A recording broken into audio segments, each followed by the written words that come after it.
সিলেটে বৃষ্টি ভেস্তে দিয়েছে টাইগারদের প্র্যাকটিস। বৃহস্পতিবার অনুশীলন করতে না পারলেও এশিয়া কাপের আগে প্রস্তুতি নিয়ে ক্যাপ্টেন লিটন দাস দারুণ খুশি। সিলেটে নেদারল্যান্ডসের বিপক্ষে সিরিজ জিতেই উড়াল দিতে চান আমিরাতে, তবে ডাচদের বিপক্ষে হারলেও হতাশ হতে চান না টি-20-র কাপ্তান। সিলেট থেকে নাইয়ান বিন জসিমের পাঠানো রিপোর্ট। এর আগেও অনেক টিমের কাছে হেরেছে, নতুন কোনো কিছু না। যদি হেরেও যায়, হেরে যেতেই পারি। অঝোর ধারায় বৃষ্টি, এমন আবহাওয়ায় পারফেক্ট ডিশ ইলিশ খিচুড়ি। এরপর লম্বা ঘুম হলে মন্দ কি, কিন্তু ক্রিকেটারদের সেই সুযোগটা মিলেনি। ঘুম বাদ দিয়ে ঝুম বৃষ্টির মাঝেও টাইগাররা মাঠে এসেছিল, সবুজ গালিচায় পাও রেখেছিল, কিন্তু প্র্যাকটিস না করেই ফিরতে হলো। হোটেল থেকে মাঠে আসা পুরোটাই পণ্ডশ্রম। লিটনদের প্রস্তুতিতে কি একটু ঘাটতি থেকে গেল? ওয়েদারের সাথে আমি কি ঘাটতি করবো বলেন? উপর আল্লাহ যেটা দিছে সেটা নিয়ে সন্তুষ্ট। বৃষ্টিতে এদিন অনুশীলন করা না গেলেও এশিয়া কাপের আগে যে প্রস্তুতিটা নিয়েছে টাইগাররা, লিটন বলছেন সেটা নাকি সময়ের সেরা। আপনি এত ভালো ফ্যাসিলিটি সহকারে প্রিপারেশন খুব কমই পাওয়া যায়। আমার মনে হয় বাংলাদেশ টিম লাস্ট যে ব্রেক ছিল, ব্রেকের পর থেকে খুব ভালো প্রিপারেশন আছে। ঝুম বৃষ্টিতে টাইগারদের প্র্যাকটিস সেশনটা পণ্ড। সবাই যে যার মতো চলে গেছেন হোটেলে, কিন্তু একজন শুধুমাত্র ব্যতিক্রম, তাওহিদ হৃদয়। এই বৃষ্টির মাঝেও নিজের ব্যাটটাকে শান দিয়েছেন ইনডোরে। নেদারল্যান্ডসের বিপক্ষে সিরিজে এশিয়া কাপের প্রস্তুতিটা ঠিকঠাকভাবে নিতে চান তাওহিদ হৃদয়। ঠিক বড় মঞ্চের আগে ছোট দলের সঙ্গে খেলা, একটা সংখ্যা কিন্তু থেকেই যায়। পচা শামুকে পাটা কাটবে না তো, যেমনটা হয়েছিল সেই 2024 বিশ্বকাপের আগে। ইউএসএতে হিউস্টনে বাংলাদেশ দল ইউএসের বিপক্ষে সিরিজটা হেরে গিয়েছিল এবং বাংলাদেশের আত্মবিশ্বাসটা একেবারেই তলানিতে ঠেকে গিয়েছিল। এবার সিলেট ইন্টারন্যাশনাল ক্রিকেট স্টেডিয়ামে তেমনটা হবে না তো? না, ঝুঁকি না জিনিসটা। বাংলাদেশ এর আগেও অনেক টিমের কাছে হেরেছে, নতুন কোনো কিছু না। যদি হেরেও যায়, হেরে যেতেই পারি। দুইটা দলই খেলতে এসেছে, একটা টিম জিতবে, একটা টিম হারবে। বাট আমরা কতটা ক্রিকেট ভালো খেলতে পারতেছি এটা হচ্ছে দেখার বিষয় না। নেদারল্যান্ডসের বিপক্ষে সিরিজ এশিয়া কাপের আগে টাইগারদের প্রস্তুতির সেরা মঞ্চ, যেখানে সবচেয়ে বেশি ফোকাস থাকবে ব্যাটারদের দিকে। নজর থাকবে জুলিয়ান উড ব্যাটারদের পাওয়ার হিটিংয়ে কতটা উন্নতি করতে পারলো। দেখেন, কেউ আসে তো 2-3 দিনে ফুল চেঞ্জ করে দিতে পারবে না, বাট তার কিছু থট প্রসেস ছিল প্র্যাকটিসের, যেগুলো নতুন মনে হয়েছে আমাদের কাছে। আমরা কাজ করেছি, দেখা যাক বাদ বাকিটা। এখনও তো ম্যাচ খেলিনি, সে আসার পরে আমাদের একটা ম্যাচও হয়নি। সো নেদারল্যান্ডস সিরিজ দিয়ে দেখা যাবে যে বাংলাদেশ টিম এখান থেকে কতখানি ডেভেলপ করেছে। দলে ফেরা নুরুল হাসান সোহান আর সাইফ হাসানের জন্য সিরিজটা বেশ গুরুত্বপূর্ণ। ক্যাপ্টেন সুখবর দিলেন দুজনের জন্য। যে 1-2 ম্যাচ পরেই যে তারা বাদ পড়বে জিনিসটা এমন না। টি-20 ফরম্যাট যে কোনো সময় আপনার এগ্রেসিভ ক্রিকেট খেলার জন্য আপনি আউট হয়ে যেতে পারেন। এটা আমরা ম্যানেজমেন্ট বুঝবো যে প্লেয়ারটা কীরকম খেলার চেষ্টা করছে। যদি বুঝি যে না, সে টিমের জন্য সব কিছু দিতে প্রস্তুত, অবভিয়াসলি টিম ম্যানেজমেন্ট ব্যাক করবে। 3 ম্যাচ সিরিজের প্রথম টি-20তে 30 আগস্ট মুখোমুখি হবে বাংলাদেশ আর নেদারল্যান্ডস। পরের 2 ম্যাচ 1 ও 3 সেপ্টেম্বর। নাহিয়ান বিন জসিম, 71, সিলেট। পাকিস্তানের সাবেক হেড কোচ মিকি আর্থারের মন্তব্য নিয়ে তোলপাড় হচ্ছে পাকিস্তানের ক্রিকেটে। তিনি বলেছেন বাবর রিজওয়ান ভালো ক্রিকেটার, কিন্তু টি-20তে চলে না। তাদের টি-20 ক্যারিয়ারের সাথে বাংলাদেশ দলের যে কোনো ব্যাটারের তুলনা করতে গেলে গড়বড় হয়ে যাচ্ছে সব। খালিদ জামিল করেছেন সেই তুলনা।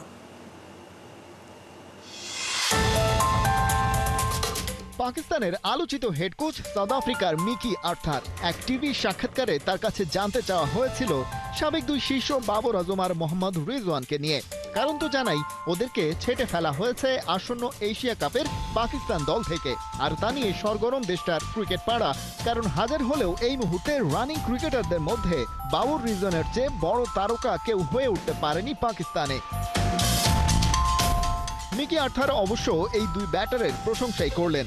সাবেক এই প্রোটিয়া ক্রিকেটার বলছেন তারা অবশ্যই ভালো, কিন্তু সমস্যা হলো ক্রিকেটটাই ইদানিং বদলে গেছে। এটা আগের চেয়ে অনেক বেশি অ্যাগ্রেসিভ। কিন্তু বাবর রিজওয়ানরা এই কালচারের সাথে পাল্লা দিয়ে নিজেদের গড়ে তুলতে পারেনি, যে কারণে শেষ পর্যন্ত দল থেকেই ঝরে পড়েছে। মিকি আর্থারের এই কথা নতুন কিছু নয় অবশ্য। এর আগে বহুভাবে পাকিস্তানের ওই দুই পার্টিকুলার ক্রিকেটার সম্পর্কে বলেছেন, কিন্তু এবারে পুরনো সেই প্লেয়ারদের ঘিরে পুরনো আলোচনার সাথে নতুন একটা তুলনা টানা যাক। পাকিস্তানের সাবেকের টি-20 অভিষেক হয়েছে 2016-তে। সেই সাথে এ পর্যন্ত 121 ইনিংসে ব্যাট করেছেন, স্ট্রাইক রেট 130ও ছুঁতে পারেনি। আধুনিক টি-20তে যেটা চলে না একেবারেই। বাবরের পার্টনার বহুবার হয়েছেন রিজওয়ান। তার টি-20 অভিষেক হয়েছে আরো বছর খানেক আগে। 93 ইনিংসে ব্যাট করে 125 স্ট্রাইক রেট, বাবরের চেয়েও কম। এই দুজনের জুটিকেই পাকিস্তানের টি-20 ইতিহাসের সফলতম এখন পর্যন্ত অন্তত না বলে উপায় নেই। তাদের পার্টনারশিপে 3300 রান এসেছে শুধু টি-20তে। আর তাদের প্রসঙ্গেই মিকি আর্থার বলছেন, ওদের খেলাটা এই জামানার টি-20-র সাথে যায় না। দুজনেই মার খেয়েছেন আসলে স্ট্রাইক রেটে, অর্থাৎ রান তোলার গতিতে। কিন্তু বাংলাদেশের যে স্কোয়াডটা যাচ্ছে এশিয়া কাপ খেলতে, তাদের স্ট্রাইক রেটের অবস্থা কি? লিটন দাস দেশের ফাইনেস্ট ব্যাটার, তবে ইন্টারন্যাশনাল টি-20তে গড়ে তার স্ট্রাইক রেট 124। যে ধরনের ব্যাটিং করে আসলে বাবর রিজওয়ানরা দলে জায়গা হারিয়েছেন। একই অবস্থানে থাকা লিটন বাংলাদেশের টি-20 অধিনায়ক। বিপিএলে তার স্ট্রাইক রেট 130-এর কাছাকাছি, এটুকুই যা। কেবল লিটনের ঘাড়ে দায়টা চাপিয়েই বা লাভ কি? যাদের কাছে কুইক ক্যামিও প্রত্যাশিত, তাদের মধ্যে নিশ্চয়ই জাকের আলী অনিকও একজন। তার ইন্টারন্যাশনাল টি-20 স্ট্রাইক রেট 126 আর বিপিএলে 130-এর একটু বেশি। একই category Towhid Hridoy recently of ফর্মে আছেন, তবে তার কাছ থেকেও নিশ্চয়ই মিডল ওভারে দারুণ কিছু নক চাইবে বাংলাদেশ। তবে তার রেকর্ড বলছে স্ট্রাইক রেট আগের দুই টাইগারের চেয়ে কম। বিপিএলে যদিও সেটা 132 ছাড়িয়ে গেছে। এদিকে শামীম পাটোয়ারির হাল বাকিদের চেয়ে ভালো, বিশেষ করে বিপিএলে। তবে সেই ধারাবাহিকতা এশিয়া কাপে ধরে রাখতে পারবেন তো? টাইগার ব্যাটাররা এই একটি সাধারণ দোষে দুষ্ট। রান করতে পারেন, সেটাতে গতিও সঞ্চার করতে জানেন, তবে কাজটা ধারাবাহিক হয় না। আর এশিয়া কাপেও যদি এই অধারাবাহিকতার ধারাবাহিকতা থাকে, তবে কি শিরোপা জয়ের স্বপ্ন দেখা যায়? খালিদ জামিল, একাত্তর। নিজেদের দিনে নাকি যে কোনো দলকে হারানোর সামর্থ্য রাখে নেদারল্যান্ডস দল, সিলেটে এমন হুঙ্কারি দিয়ে রাখলেন ডাচ অধিনায়ক। স্কট অ্যাডওয়ার্ডস জানিয়েছেন সিলেটে নেদারল্যান্ডস প্রস্তুতি নিতে চায় 2026 টি-20 বিশ্বকাপের জন্য। তবে ডাচ কাপ্তান জানেন সিরিজটা কঠিন চ্যালেঞ্জ হবে ওদের জন্য। সিলেট থেকে নাইয়ান বিন জসিমের পাঠানো রিপোর্ট।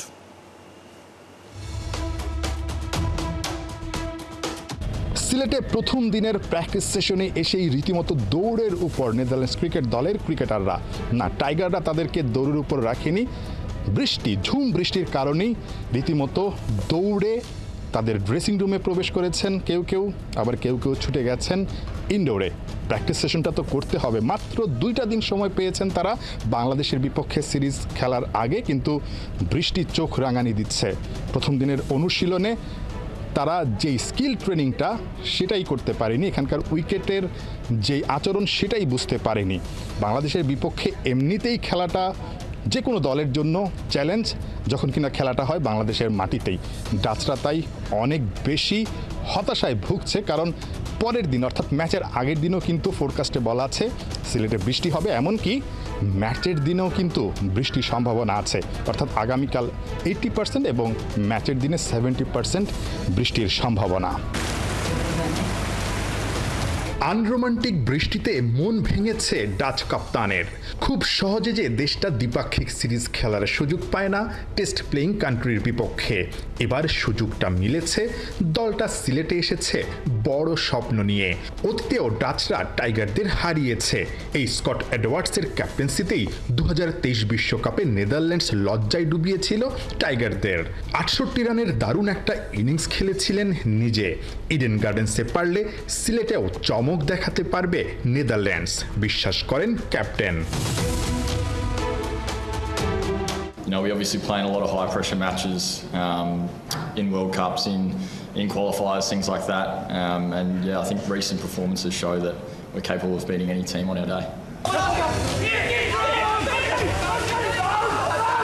ডাচরা সিলেটে চিল মুডে, চাপের কোনো ছিটে ফোটাও নেই ওদের মধ্যে, মিডিয়ার প্রেশার নেই, বড় কিছু করার তারাও নেই। দেশটার সিংহভাগ মানুষই জানে না ওদের ক্রিকেট দলটা বাংলাদেশ সফরে, ওরা ক্রিকেটটা খেলছে শুধুই উপভোগের মন্ত্রে। এটাই দলটার সবচেয়ে বড় শক্তি। ফ্রিসবি খেলার মতোই 22 গজে নেদারল্যান্ডস চায় টাইগারদের হাসতে হাসতে এভাবেই আটকে দিতে, যদিও ওরা জানে বাংলাদেশের মাটিতে বাংলাদেশকে হারানো কতটা কঠিন হবে। Yeah, it's obviously a tough series. Bangladesh in Bangladesh. Many countries come over here and struggle. So, yeah, we know it's going to be tough. And yeah, we're going to have to put our best foot forward. শুধু জাতীয় দলে খেলা নয়, আন্তর্জাতিক টি-20তে dominate করার স্বপ্ন নিয়েই মাথার ঘাম পায়ে ফেলে যাচ্ছেন জিসান আলম। চলতি মাসেই অস্ট্রেলিয়া মাতিয়েছেন বাংলাদেশ এ দলের জার্সিতে। জিসান বলছেন, দিনে দিনে পরিণত হচ্ছেন, বাড়ছে শটের ভেরিয়েশন। সাইফুল রূপকের রিপোর্ট। পুল শটে আপনার ফেভারিট কে?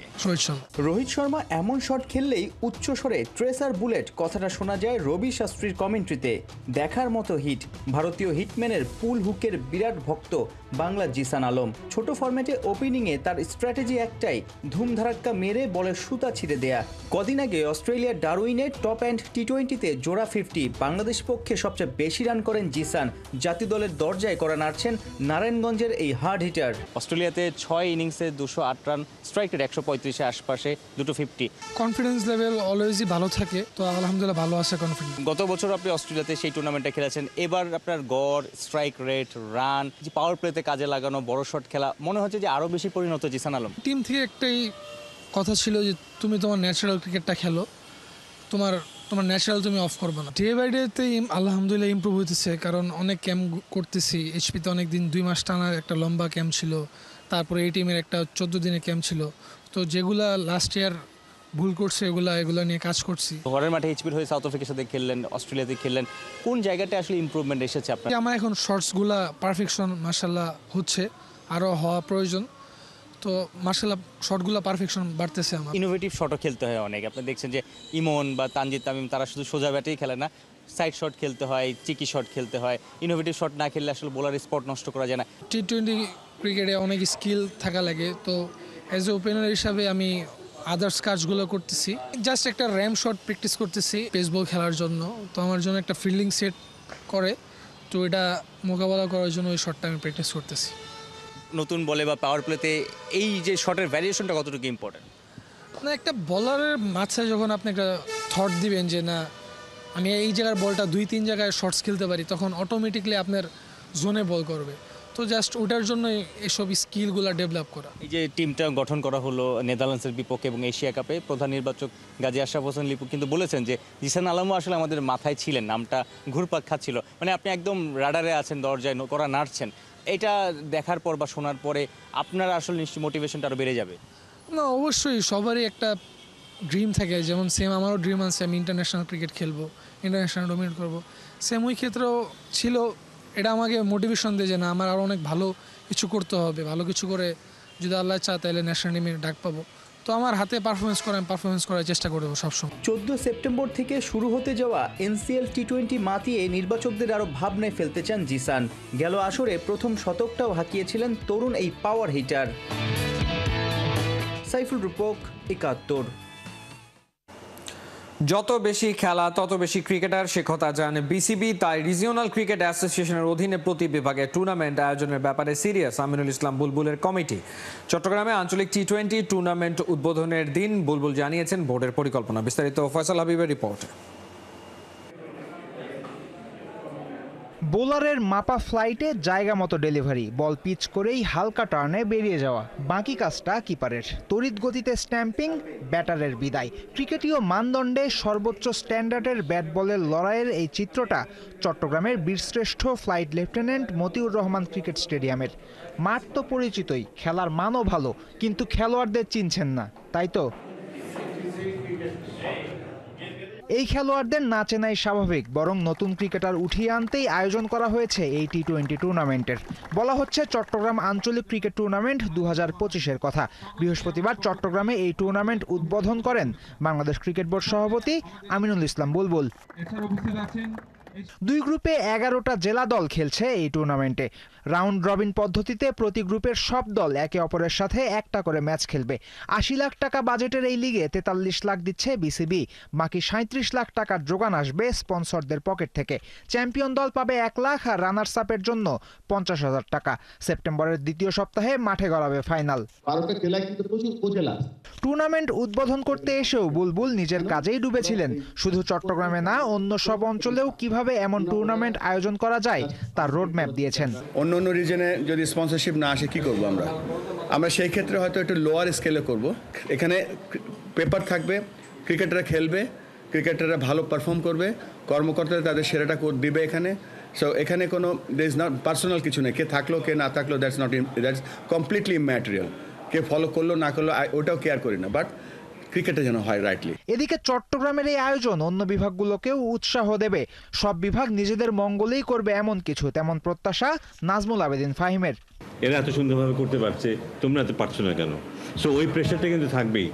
আমার ধারণা যে প্রত্যেকেই নিজের মতো করে চেষ্টা করবে নিজের ঘরোয়া ক্রিকেট, তাদের ঘরোয়া, এটা চিটাগংয়ের ঘরোয়া ক্রিকেট, বরিশালের ঘরোয়া ক্রিকেট, রাজশাহীর ঘরোয়া ক্রিকেট হবে ওগুলো, এবং ওদের যারা এগুলির দায়িত্বে থাকবেন তাদের দায়িত্ব হবে এটাকে ঠিকভাবে সুষ্ঠুভাবে পরিচালনা করে।